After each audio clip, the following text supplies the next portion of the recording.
Let's start with trying to make some sense of Virginia's narrow win over Northeastern on Saturday. Then we'll get you ready for Memphis tomorrow night in the FedEx Forum. Chris Graham here on the podcast, and we'll start with the eking out the narrow win, 56-54 over upset Minor Northeastern on Saturday.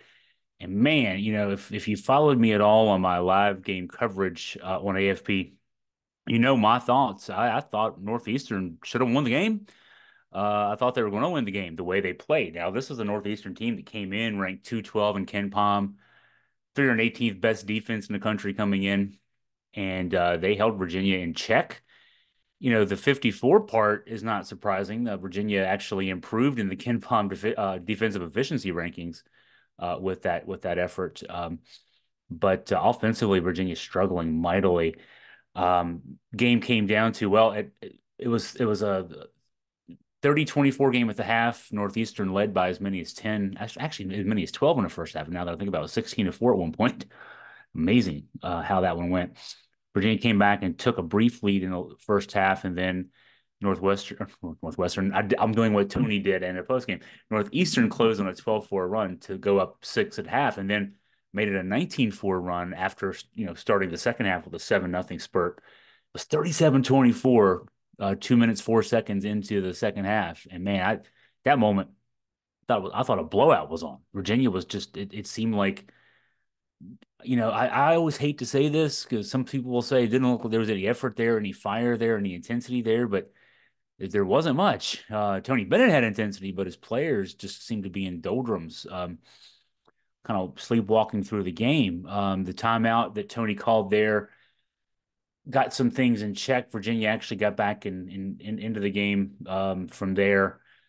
Chipped away, not necessarily a big run to get back into it. Kind of just chip, got the game close, and then won in the final minute. A pair of free throws from Reese Beekman tied up with 52 seconds to go. A runner in the lane banked off the glass with 5 seconds to go to clinch it. Virginia got a stop on the last possession for Northeastern. And so this was just one, Virginia 39.3% shooting from three coming in, just 2 of 14. Isaac Benili with a couple of makes in the middle of the second half, and that was it, 2 of 14. Also 11 of 22 on shots at the rim. 50%. A team that coming into the game was just under 60% from shots at the rim. Gave up a lot of looks to Northeastern, 15 of 22 at the rim. Chris Doherty, the 6'7" undersized Northeastern center. Northeastern ran its offense through him. Sort of a point center kind of thing. Reminded me of the way Wisconsin played through their big guy, Steven Crowell. And Doherty, 10 points, or excuse me, 12 points, 9 rebounds, 5 assists. I didn't put in any of my game stories. He also had 6 turnovers, but he had 5 assists, and I would give him a credit for a few other, as we call them, hockey assists, where he made a pass that then led to the pass that led to the basket. And it was tough to get stops when they needed them, and also on offense, just so much frustration. It was such a frustrating day that Reese Beekman, who is among the uh, least greedy guys that you'll ever see, a 4-year player, an NBA prospect who just doesn't shoot a lot. Career high 18 shot attempts from the field. His previous career high was 13. So, I mean, he ratcheted that up big time because Beekman was the only guy that seemed to be aware of the urgency of the moment, or at least was willing to step up to the urgency of the moment. He had 21 points today and 5 assists. I mean, he leads the team in scoring and leads in assists. Um, Post game, there were the usual sort of silly questions from media members. First one was this the exam break kind of rearing its head?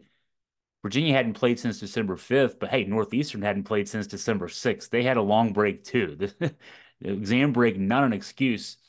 And Tony Bennett wasn't having it. He did talk about a couple of injury issues over the break that limited. In fact, Elijah Gertrude was hurt, was limited in practice, and then Andrew Rohde, the starting two guard, was sat out of practice. Didn't practice for the for 9 days of the exam break with a foot injury, and then came in and started. You could see he was rusty. He had 6 assists, but did not score. 0 of 5 from the floor, 0 of 3 from the line, even missed a free throw. Tony's answer, though, to, okay, was this the exam break? He said, I think we weren't ready the way we needed to be, and that showed. as the issue with exams, he said, quote, I didn't go here. I don't pretend to. Okay, the drain is real for them for finals, but we practiced well. I think there's a little rust on guys that had to sit out. But I don't know. Maybe I'm too old and too far removed from finals and exams, but when you tip the ball up, you got to come ready to play. And that almost cost us, not the finals, but just not being ready. So, message to his team through the media there. Um, as that game was playing out, especially as Virginia won the game, I observed during the game and then certainly did so after the game that this is the kind of game that it's good to get under your belt, especially with the W. It's not as good to get under your belt with the L. Um, it's good to get game reps in pressure situations whenever you can. Virginia's last few had been blowouts. Texas A&M won by 12. Syracuse won by 22. North Carolina Central won by 30. Those are, I mean, it's good. It's good when you're hitting on all cylinders and go out there and you can play great and win a game easily. Get some of your bench guys some minutes and your GPA guys some minutes. But it's all you're going to have to win at least one game like this in March and probably many more than one. If we remember back to 2019, you got to win some tough games where things aren't going your way uh, to be able to get through ACC tournament, NCAA tournament. And Tony talked about that too. He said, I thought it was important because, the last few games, we had a nice lead. It was a little, he said, I don't know what the right word is, but it was just there was some separation. You kind of play easy. Um, and the Virginia to this stage, 9-1 record. The Florida game was a tight one, 3-point win for Virginia and Charlotte in week one. There was the West Virginia game down in Fort Myers, also a 56-54 final score. And then the loss to Wisconsin, Virginia lost that one by 24, was down big like they were in this one. Got it back to 5, and then Wisconsin had a nice run and pulled away midway through the second half. Virginia never challenged again. This was one where they got back in the game and came back and won. So this obviously Wisconsin's a better team. No offense to Northeastern, but Wisconsin's a better team than Northeastern. But this was maybe an example of a lesson learned from the Wisconsin game. If you dig a big hole, you don't want to dig a big hole, but if you dig a big hole, you got it when you get back, you got to keep the effort up and keep the efficiency up. So it's good to get that under your belt. From an X's and O's perspective, what can Bennett and the staff fix? I was asked this question. Scott German couldn't be at the game with me on Saturday, and he was texting me, and I gave him a snarky answer at one point. He said, what's going on? And I said, everything. What's going wrong? Everything. And he said, can they fix it? And I said, no, it's not fixable. And he said, why? No, I didn't really mean they couldn't fix it. It's just it was there were so many things going wrong that it's just hard to say what the fix would be. 2 of 14 from three, I mentioned 11 of 22 from the rim. When I do the math, if Virginia does what they normally do in a game, they're 39.3% from three, 59.4% at the rim. That'd be 3.5 more threes and 2 more twos when I did the math there. So that's between 13 and 14 more points. A game they won by 2. Whatever you want to say from a math perspective, Ken Palm had Virginia favored by 17. You get 13 or 14 more points, you win by 2, you're pretty much where you're supposed to be. You win by 16 or 17, 15 or 16 points. Lesson learned is the other guys aren't just going to give them to you. Tony's quote to that effect on offense, at least, I didn't think we were accepting the challenge of how physical we needed to be on offense, setting cuts up and good hard screens. We kind of stood. And at this time of year against better competition, it doesn't come easy. You got to have that mindset. And that was the big thing. Isaac McNeely could not get untracked. He had been 8 of 11, 6 of 8 from 3 in each of the last 2 games for Virginia. 2 of 11, he had a couple of threes. I think it was 2 of 6 from 3 in this one. Just could not get going, and he couldn't get separation, and that was the biggest thing. Coach Bennett tried to shake things up in terms of approach. Nothing seemed to work. It was defense that really won the game. But on offense, as Tony noted, we got a few base offenses, he said, that you sort of spin the dial and see which ones work. He's not just a mover blocker coach anymore. He's using triangle offense. He's, where largely the guards set screens for each other. The 2 guards set screens for each other sort of in the middle third of the floor. and I try to create some things there, either backdoor looks or pop out looks. Um, that wasn't working. The high screen and rolls that were implemented, I really remember a lot of them last year. That didn't seem to free things up. Nothing seemed to work against the team that, again, defensively coming in was ranked 318th in the country in Ken Palm. And so um, Virginia was marginally better on offense in the second half, 44.4%, 1.143 points per possession. But again, this is against a team that coming in was giving up 1.111 points per possession on the season. So all Virginia was able to do was to improve to sort of the mean that where Northeastern should give up to opponents. Um, on the defensive end, the struggles against Chris Doherty, the 6'7" center, were frustrating. Credit, I mean, Tony Bennett pointed this out. Northeastern really spaced the floor well. They used their 10 days off to really game plan the heck out of this one. Uh, Basically, Doherty, as Bennett said, he was a point center that backs down. His stuff was good.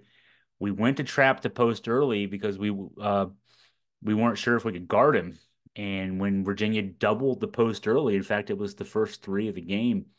It was a wide open three after doubling the post early, and they spaced the floor well, and found guys, and what often happens against the Virginia defense, the pack line defense, is, after a post double, the ball gets spun out, and it takes a couple of passes to get to an open shooter, and by the time that happens, Virginia's recovered. And they've got the perimeter, the open perimeter shots. It looks like it might be open when you see the ball moving around the perimeter. That guy is not open anymore. Doherty was such a good passer out of these things that he found the guy with the first pass. He found the open guy with the first pass. They didn't make all the shots. I think they were 6 of 20 from three, but they made enough that it then all of a sudden made it hard for Virginia to even do the post doubles anymore. And he was able to score 12 points. I think he was 6 of 9 from the field, and also found some cutters in the lane when the perimeter guys would get coverage out there. So, I mean, just what happened early, even just at a 6 out of 20 from three, Northeastern was able to to get. It's kind of like, I mean, just the first couple things you see, they stick with you all game long. Maybe even more so than something, maybe a run of hot shooting late would do to you. Established a tone. And so, and credit to Northeastern for playing that one well. So, some lessons here. So, a couple of things, mailbag questions. Got a couple of questions, one from text, one by email. The first, related to this game, Virginia free throw shooting. Again, 10 of 18 in this game. Three air balls on the misses. There, Andrew Rhodey had a chance to really finish the game off with less than a second to go. Missed the front end of a 1-and-1. Just everything that could go wrong did. The question from reader Ken Wagner was, compared to other top 25 teams, does UVA this season have a free throw shooting problem? And if so, what can that be attributed to? The answer is a quick answer is yes, Virginia, you have a free throw shooting problem. When I looked up the numbers, ranked 290th in the country in free throw shooting percentage, 67.1%. And among the teams in the top 25, that's the worst by 10%. I mean, that's not, the next team up is Florida Atlantic at 68.1%.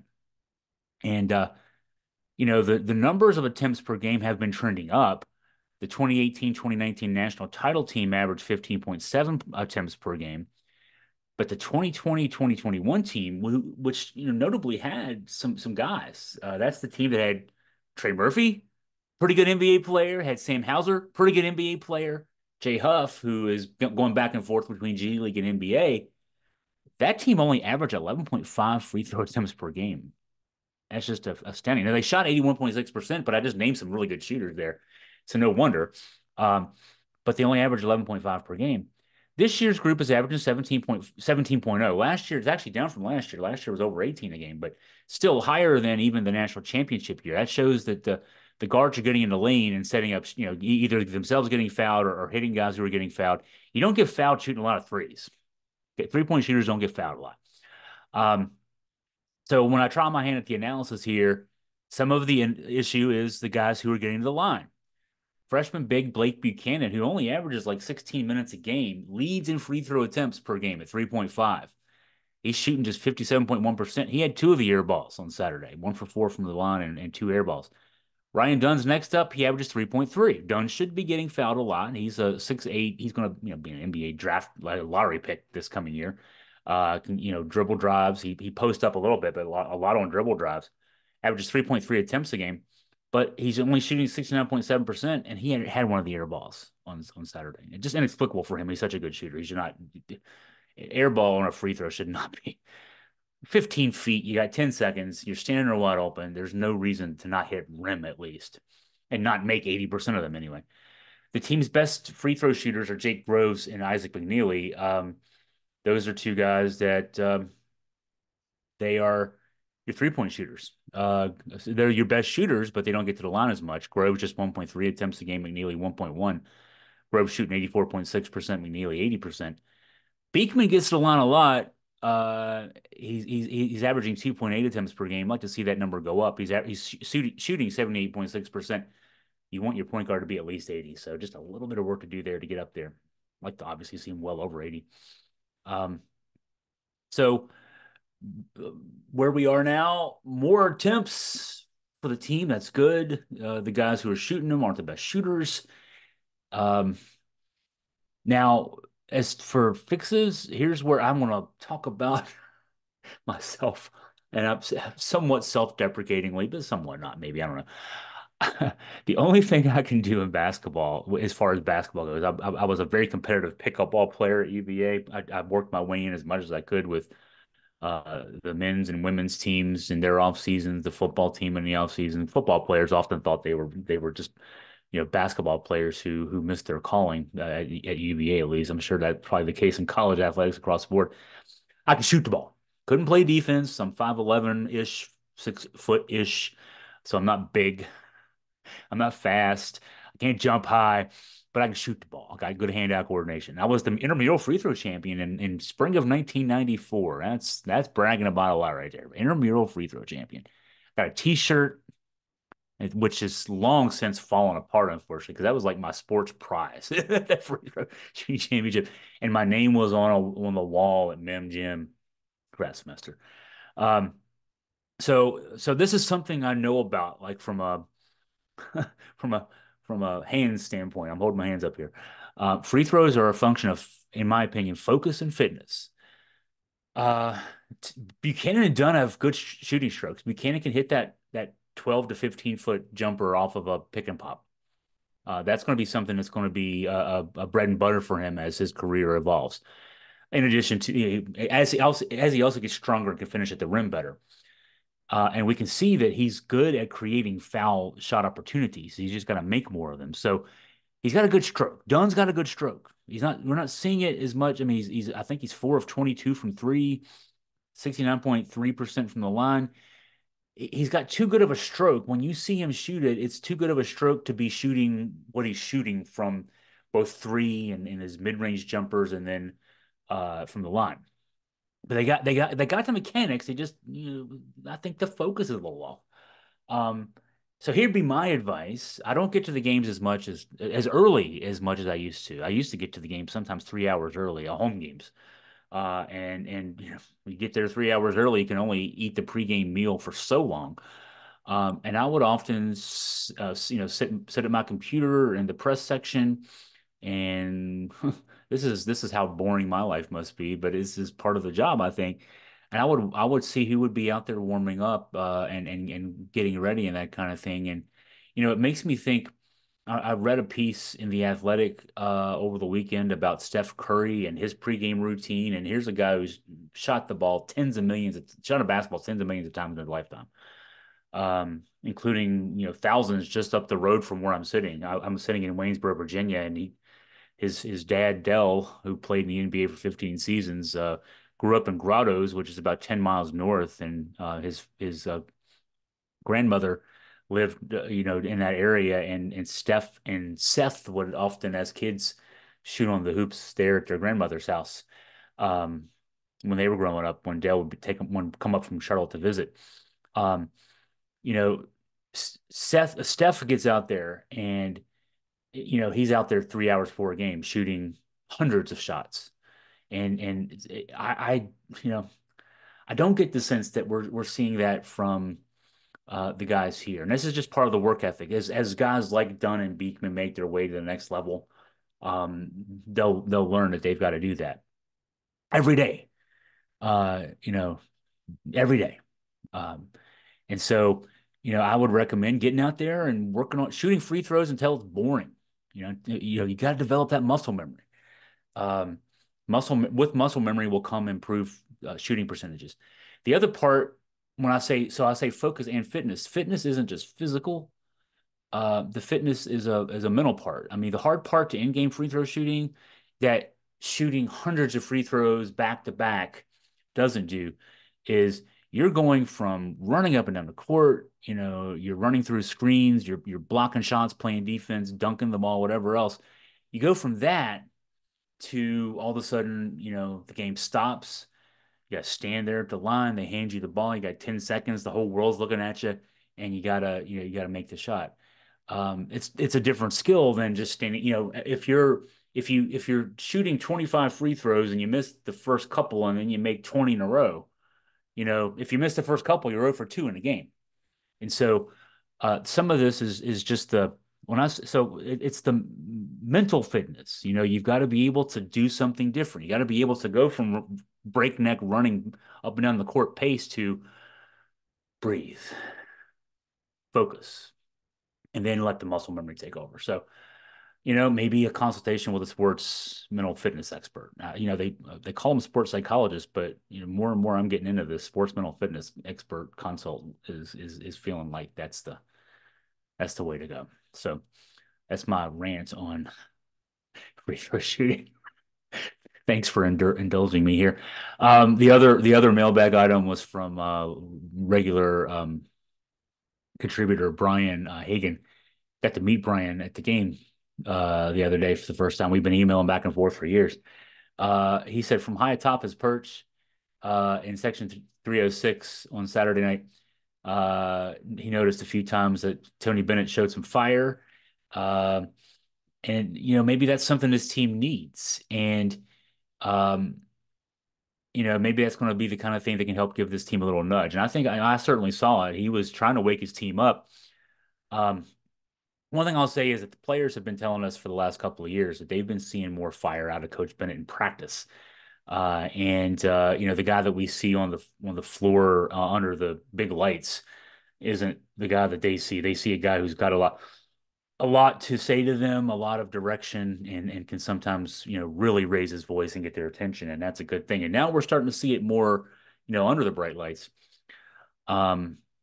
Putting on my armchair psychology hat, there may be a reason why things are different. Could be that, he misses the feeling we all miss from 2019, 2019 national championship. We all want to get it back too. And he certainly does. It's been a few years now. And one thing that this whole, thinking about that reminded me of is how COVID changed the world. COVID robbed Virginia of the chance to even defend that national title, if you remember. And not only that, but, it would, the best year of recruiting should be, the best years of recruiting should be right after a championship. And I mean, the world changed and it's just now getting back on its footing in that sense. And so, we didn't get the recruiting advantage that we could have gotten and should have gotten out of a national championship. I'd say the same thing for football. Football in 2019, 9-3 regular season, ACC championship game, Orange Bowl. And I mean, look, the coach who did that was gone in 2 years, 5-5 and a 6-6 season. And he decided he just quits. It was too, those 2 years were too much to go through. And so, yeah, COVID changed a lot about the world, and this certainly didn't help UVA sports. So, but more fire out Tony, we'll take it, right? Quick preview now as we're wrapping up the show. Memphis getting ready for Memphis tomorrow night, 7 o'clock tip on ESPN2. Memphis is not Northeastern. No offense to Northeastern, but Memphis is 33 in KenPom. They're going to be in the NCAA tournament almost certainly. They've won 3 straight since losing back-to-back games to Villanova and Ole Miss. They beat VCU in overtime in Richmond, Texas A&M, a team that we beat. Virginia, we're all we. and then Memphis beat Clemson over the weekend, a ranked Clemson team. So Coach Penny Hardaway, sixth season. I had to look this up. He's only been to two NCAA tournaments. Interesting. I mean, I would have expected that, given their high profile recruiting, that he'd have been in four or five or whatever, but only just the two, and only won one tournament game to this stage. I'm really surprised at that. Two matchups to watch in this game. This should be fun. This is a chance for Ryan Dunn and Reese Beekman to make some money. They're playing in an NBA arena, the FedEx Forum. David Jones is Memphis' leading scorer, 6'6" small forward. He will be guarded by Ryan Dunn. The relevant numbers here: Jones averages 20.3 points per game. He shoots 45% from the field, 38.5% from three. Dunn on the other side. So Jones averages 20.3. Dunn allows the guys he's guarding to score 3.2 points per game. Dunn's a pretty good defender. And Jones shoots 45%. Dunn allows opponents to shoot 18.8%. That'll be a matchup to watch just on the defensive side there. The other is kind of similar. Memphis's point guard, Javon Quinterly, 13.7 points, 4.9 assists, shoots 45.4% from the floor and 30.4% from three. Beekman's opponent counting numbers, 5.2 points per game, 26.2% field goal shooting. So chance to make some money for those fellers. If there's going to be NBA scouts in the house, and they're going to watch those two matchups. I mean, looking back, Jones had 22 points in the win over Clemson. He had 29 points in the win over Texas A&M. Quinterly had 17 points and 6 assists in the win over Clemson, 24 points against A&M. So those are the money matchups right there. The Tigers aren't great from the perimeter. They shoot 33.5% from three. They do get a fair amount of their offense in the paint. 42.6% of their shots come in the paint, and that's in the top third nationally. And they're pretty efficient there. Like Virginia, they're around 59% from one shot at the rim. The big difference between these two is tempo. That's often the case in Virginia games. Memphis averages 73.6 possessions per game, 19 of those possessions in transition. Virginia averages 61.7 possessions a game, 7.2 in transition. But basically, the difference is transition. When you do the math there, it's about 12 possessions per game difference and about a 10 possession or 9 possessions per game difference. Of that is transition. Virginia wins the tempo battle. We're not going to have a 75 possession game unless it goes to quadruple overtime. So the winner of this game will be the team that is better in the half court offense. And these two teams are pretty comparable half court offense wise. Just a slight advantage to Virginia when you look at points per possession in half court, according to Synergy Sports, to Virginia, and very slight. The one advantage to Virginia that's more than slight, both these teams are really good defensively. Memphis is 30th in the country in KenPom. Virginia is second in the country in KenPom. So throwing it back in the direction of Memphis, though, the last thing as far as these numbers go, home court advantage, obviously.